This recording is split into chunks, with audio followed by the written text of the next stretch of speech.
You should not have the expectation that your girlfriend is not going to cheat on you. Because if you have that expectation and then she does, you're going to be devastated and destroyed. You want someone to do whatever they want to do. You don't need to control them. But if they want to be with you, then these are the things that you require. Also kind of like the blueprint of what you're looking for in a relationship. And it's similar to the boundaries, like you said, because to uphold a standard, you have to have a boundary, right? Like to uphold a standard, you have to walk away if that standard is not met. So it's my episode. So it's going to be about... Which you forgot. No, I know what it is. It's you forgot that it was your episode. Can you have standards in a relationship? Should you have standards? We said the difference standards between versus... expectations. Yeah. I got it. Don't worry. Well, you got your notes there? Yeah, right? I do. So that's why I was like, wait. Expectations versus standards, right? And then should you have... Because what it comes down to is a question of, like, are my expectations too high? That's what most people ask, right? And then... But the answer is, no, your standards are too low.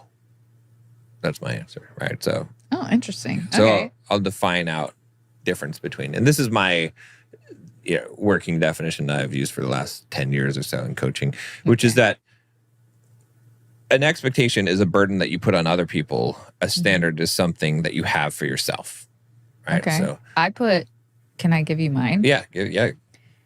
I did standards versus expectations. So it's standards versus what you will accept. Like it's your choice what you will accept versus expectations are what you expect.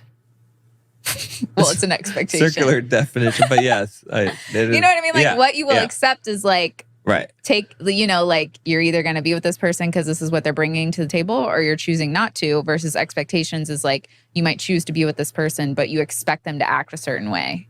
Yeah. Like you expect them to do what you want. Right. And that's not the classic example that I give guys that, pisses them off is between standard. Like when I say, and to get it straight, I always tell people that you should not have expectations. If you want to not experience negative emotions in life, get rid of your expectations, right? Instead, replace your expectations with standards, right? So once you get rid of expectations, then you're free. You're not going to be upset all the time or angry, because the anger always comes from a unmet expectation. Right. So expectation you have, it doesn't happen. That's why you're angry. Also, usually when you're upset, sad, those things almost always come from an unmet expectation, right? If you try to think of any time that you've ever been angry and you didn't have some expectation behind it, I don't think you would find one unless you hit your thumb with a hammer.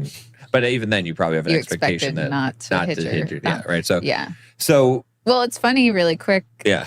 Just talking about this because you were like the first person I went on a date with that I didn't have any sort of expectation. Because I feel like it's normal to go on a date and you're like, you don't have an expectation like they're going to be the person that I'm going to be with or I'm going to date. But you're like, hopefully that's where it goes, right? But you didn't live where I lived and you were just in town. And I was like, oh, this is just going to be like a one date thing. Yeah. He doesn't live here. My standard is I'm not going to do long distance, so I'm just going to go and have fun. There's no pressure of like, will we be together? How is this going to work out?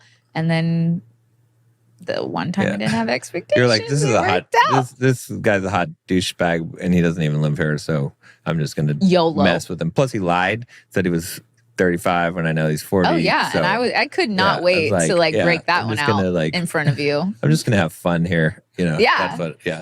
There's no expectations, and then look at us. Yeah. Who would have thought? The universe would have thought.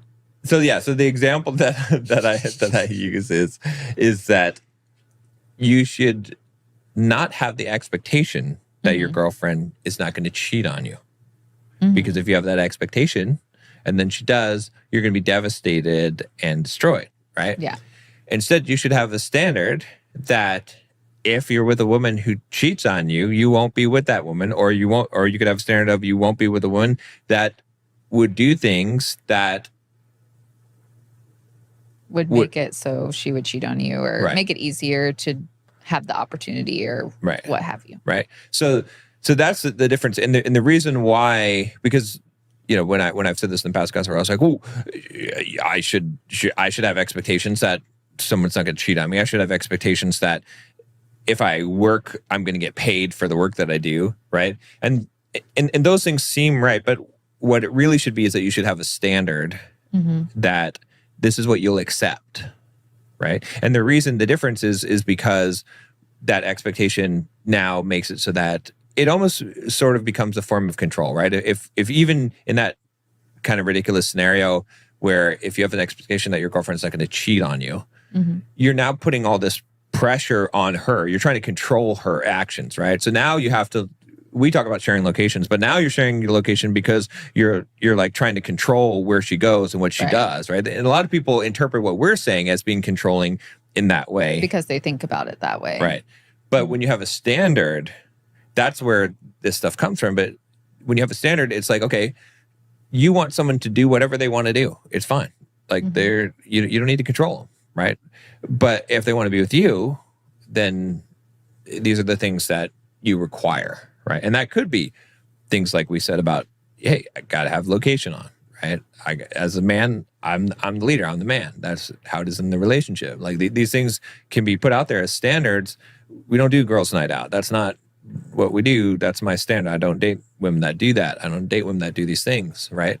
Not in a serious relationship with them, right? So those all become standards instead of expectations. Whereas if they're expectations, you're going to be constantly monitoring, constantly watching, constantly like trying to control the situation so that you don't get hurt or you don't get disappointed or you don't get angry. Whereas a standard is sort of, it's more like take it or leave it. It's like, okay, hey, this is what I require. You don't have to do these things. And it really kind of overlaps with the idea of it sounds like a boundary, because it is a boundary. A standard and the boundary are the same thing. So, setting the boundary and saying, this is what, the standard is more of this is what I'll accept, whereas the boundary is more of if this happens, this is how I will respond to this. Right. Right. So, yeah, there we go. Done. Episode over. It's your topic. What do you think? I mean, I agree, like, with what you said. I think the standard is also kind of like the blueprint of what you're looking for in a relationship. And it's similar to the boundaries, like you said, because to uphold a standard, you have to have a boundary, right? Like, to uphold a standard, you have to walk away if that standard is not met, right? Because then it's not a standard. It's I guess, an expectation. I don't know. It's I guess, I don't know. It would be confusing if someone had a standard, but then they like didn't do it. Didn't follow through, or yeah, yeah. Then a little bit like then it desperate, is. Then like, it's an expectation, because then that's being used as a device in order to manipulate someone, right? Because if I say, Nicole, if you, I don't know, if you call me a name one more time other than John, then I'm gonna leave. I'm gonna go to exit the mall. Oh, okay. Whatever. I don't know. I'm just thinking of this on the fly. And then you call me a cotton-headed ninmuggins. Wow. That's exactly what I swear that's exactly what I was gonna say. Okay, that's exactly what I was gonna say. Wow. 37. Just saw it live. Wow. People probably won't believe you. Get out of my mind. I believe you because we do that all if the you time. get in my mind one more time. What are you gonna do? But if I then do not follow through, right? Then I just use that to manipulate you, right? Because I'm giving you. That's what a threat is. Always a manipulation, right? Because a promise and a threat are different. A promise is, if you do this, this is what I'm going to do, and you're following through. A threat is, I'm just doing this in order to control you, to make you do something, because I have no intention of doing the thing. So then it becomes a manipulation. That makes sense. Yeah. Because when I think of standards, I think of, like, in the beginning, you realizing what you want in a relationship.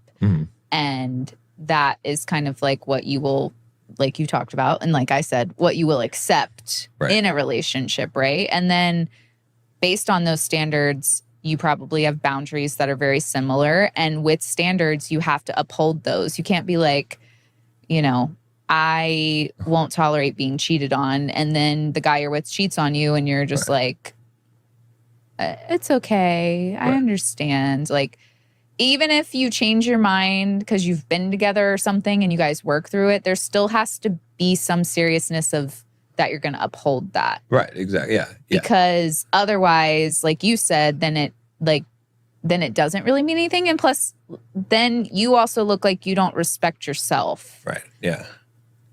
And with standards in dating, you should have standards for yourself as well, too, as someone who's going out and dating or as somebody who's going to be in a relationship. Like, I'm going to act this way because that is how I choose to act and how I want to show up and the person I want to be. And it doesn't matter how that person shows up. This is what I'm going to do. And expectations, I mean, I feel like everybody has had an expectation at some point, right? And got butthurt about it. Sure, yeah. And it's easy to fall in having expectations, especially like you're talking about the guys who are being like, well, why shouldn't I expect my girlfriend not to cheat on me? That just makes logical sense. And I understand where they're coming from because in some way, why would you get in a relationship if you're going to cheat on somebody? Right. Like, I understand where that expectation comes from. But like you said, if it is an expectation, when it happens or if it happens, it's a lot more devastating because now you didn't have the standard to know what to do when that happens. Right. Yeah. And if you did have the standard to know what to do, you would be like, look, I care about you, but you did this. And a standard I have is I'm not going to stay in a relationship where someone cheats on me. And you have to leave. Yeah, exactly. So it's like expectations just make it more messy. You don't really know what you're doing. You're also projecting your things that you want. It is a form of control. Yeah. Expectations are a form of control. Like you trying to control the situation, you trying to control another person's behavior, and you can't. Right.